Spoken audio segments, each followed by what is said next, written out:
দিনের পর দিন নিজের বাড়িতেই ধর্ষণের শিকার হচ্ছিল ছোট্ট মেয়েটি। লাগাতার অত্যাচারের একসময় গর্ভবতী হয়ে পড়ায় বিষয়টি সকলের সামনে আসে। কিন্তু ধর্ষকের পরিচয় জানার পরও অপরাধীকেই বাঁচাতে সচেষ্ট হয়ে পড়েছিল কিশোরীর পরিবার। কিশোরীর ওপর দিনের পর দিন এমন পৈশাচিক অত্যাচার চালিয়েছে তারই এক তাতো দাদা। গর্ভবতী কিশোরী হাসপাতালে একটি বাচ্চার জন্ম দিলে বিষয়টি পুলিশের নজরে আসে। হাসপাতালের পক্ষে পুলিশে ধর্ষণের অভিযোগ দায়ের করা হলে তদন্তে নামে স্থানীয় থানার পুলিশ।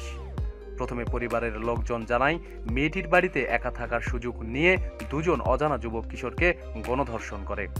এরই ফলে গর্ভবতী হয়ে পড়ে সে। পুলিশ সূত্রে খবর, পরিবারের বিভিন্ন লোকের জবানবন্দিতে অসঙ্গতি থাকায় বিষয়টি খতিয়ে দেখে পুলিশ। তদন্তে উঠে আসে আসল সত্য। তদন্ত নেমে পুলিশ জানতে পারে ধর্ষক আর কেউ নন, মেয়েটির নিজের চাচাতো ভাই। একই বাড়িতে থাকার সুযোগে প্রায়ই সপ্তম শ্রেণীর শিক্ষার্থী ছোট বোনের ওপর অত্যাচার চালাতো সে। মেয়েটিকে ভয় দেখিয়ে মুখ বন্ধ রাখার পরামর্শ দেয় ১৯ বছরের তরুণ।